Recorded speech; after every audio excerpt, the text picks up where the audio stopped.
The way the state handles migrants is a hot topic this morning, both those who land in Florida and those from out of state. Reporter Natalie LaRoche from our D.C. Bureau is in Washington this morning. Last year, Texas Governor Greg Abbott bused migrants from Texas to so-called sanctuary cities and states, including thousands to Union Station here in D.C.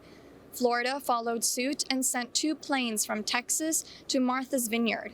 But Governor DeSantis received backlash because the people on the planes weren't from Florida. This new law gets around that.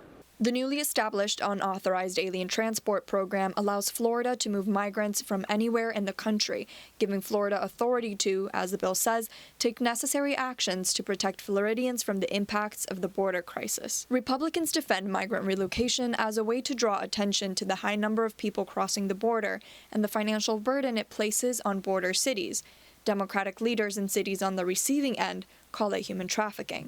The flights to Massachusetts last September were filled mostly with Venezuelans who arrived in the U.S. seeking asylum. Some of them claimed they were tricked on where they were going, but DeSantis said no one was forced on the planes and that it was completely voluntary. DeSantis paid for the flights to Martha's Vineyard from a $12 million budget he created last June for migrant transportation. Unlike Texas, Florida only relocated migrants once because of legal confrontations that ensued, including a lawsuit from a state senator and a class action suit by immigrant groups. The bill now heads to DeSantis' desk, and his deputy press secretary says he will review it and, quote, decide on the merits of the bill as presented. From Washington, D.C., I'm Natalie LaRoche for the South Florida Media Network.